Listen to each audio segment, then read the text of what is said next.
Hello mga tropa, Daddy J is here. Kalalandin ko lang sa Hyderabad airport. Medyo bahaga tayo kasi mahaba tayo sa Singapore.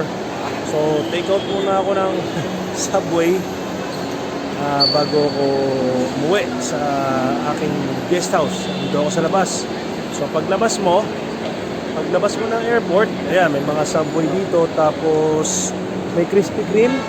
Ayun, Krispy Kreme. So, yun yung mga pamilyar sa ating lasa. Pero kung adventurous ka, may mga Indian food naman dito. Tapos paglabas mo dito, ang suggestion ko sa inyo, huwag kayo kuha taxi, hanapin niyo yung Ola. Kasi mas okay yun. Tapos mag-book na lang kayo dun sa parang counter para hindi kayo maloko.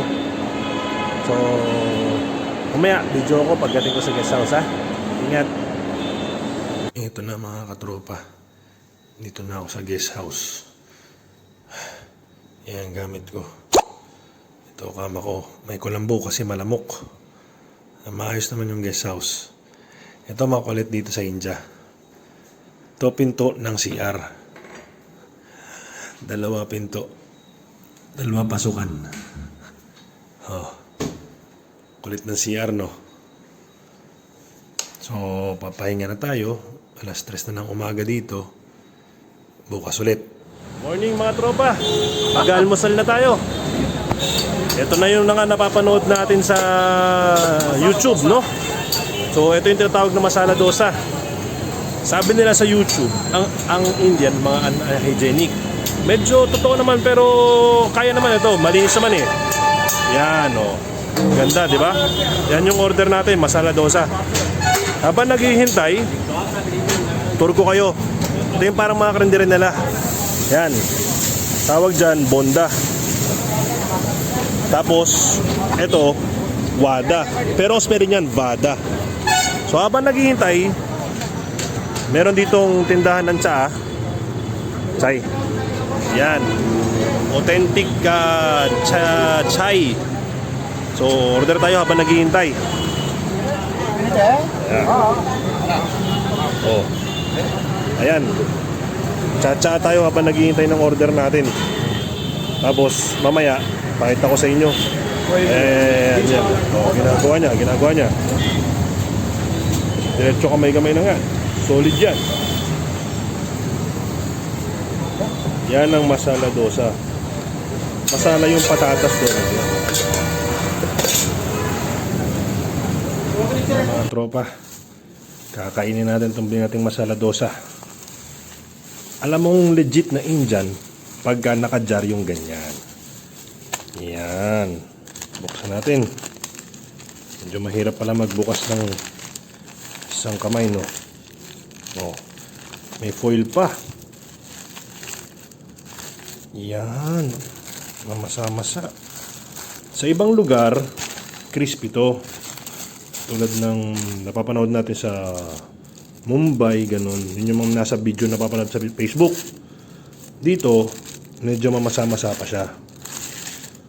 Yan, may chili sauce.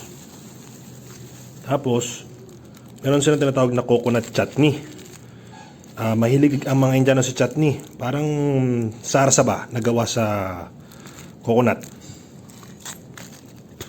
Ibubuhos natin yan dito ngayon. Yan. Sila nilalagay nila sa tabing ganyan. Pero halo na lang natin. Para madaling kainin. Yan. Pakasaya ka pagbuhos. Tapos, pakita ko paano kinakain to. Tsaka yung lasa na rin. Ayan. Pag kumakain ka sa India, kailangan isang kamay lang. Yung kaliwa mo, kailangan malinis yun. So, pipisa tayong konti sa gilid. Yan. Kakamay mo yan. Sasaw-saw mo ngayon dito sa chutney, tsaka sa chili sauce. Tapos, ganyan.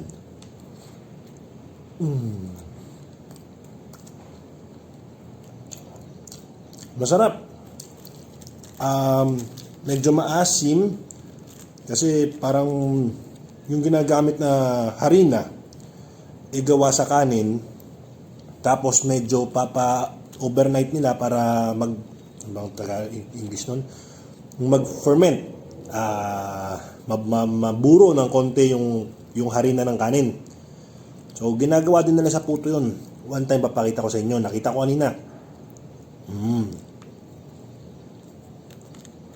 Masarap. So pagkakain ka ito, nasa gitna yung ano eh. Dito sa gitna yung masala na patatas. So kukuha ka dito, tapos saka sa gilid. Yan. Ihimayin mong ganyan. So, pagsamahin mong ganyan, para meron ka nung pinaka parang ulam. Yan, sarap sa kamay. Sausaw natin. Sausaw dito. And then subo. Medyo maanghang to ah.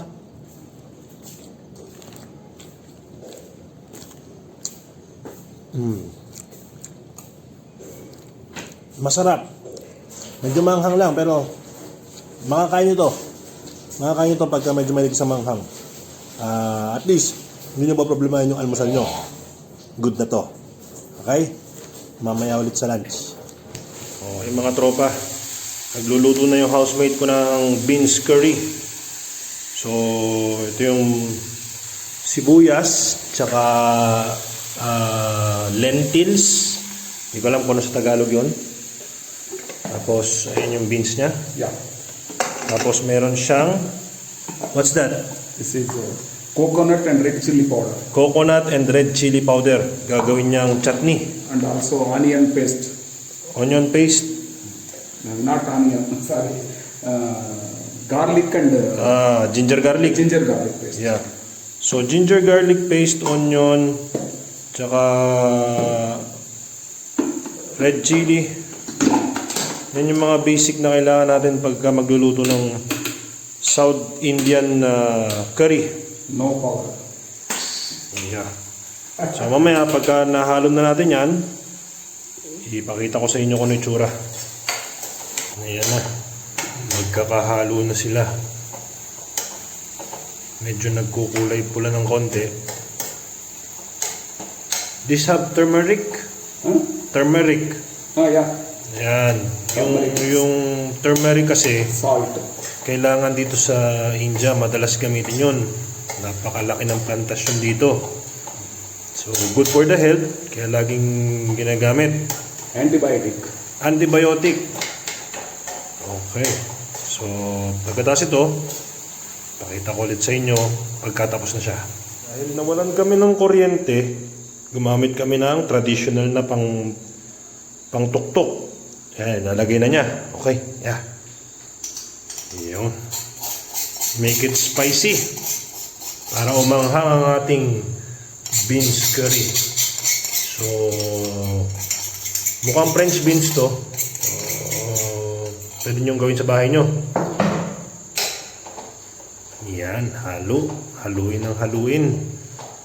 Tapos patutuyuin na lang natin kasi pinressure cooker na yung beans. Pagka natuyo na yan, ipapalaman natin yan sa pita. Ang tawag ito, chapati pag Indian.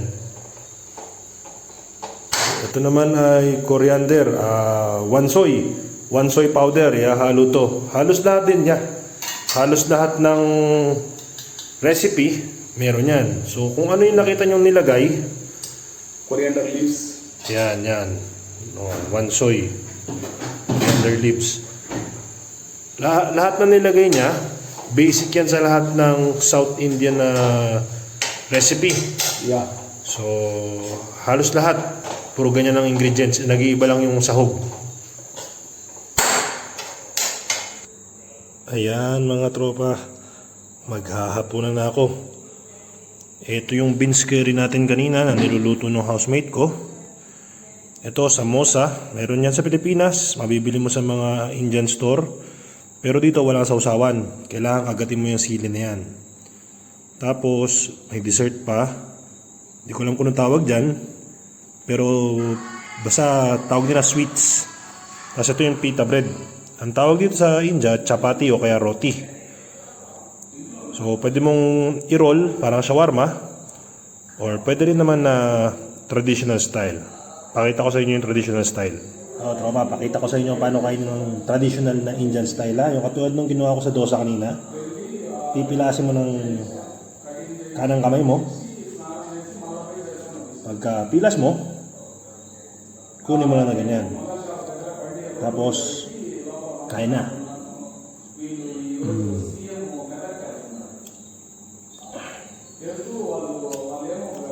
Maanghang.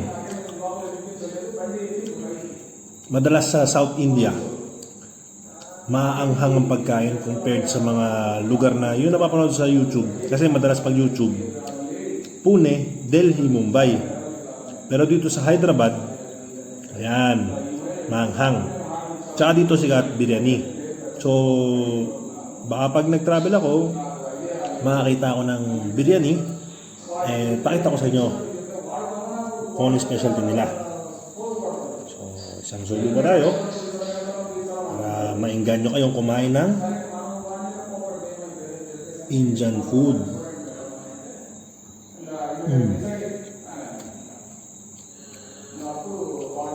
Anghang. Pero masarap.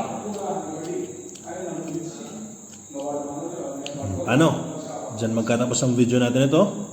Sa next video ulit, paki-like and subscribe na rin para sa mga next video, meron ulit kayo. Okay? Daddy J, saying good night.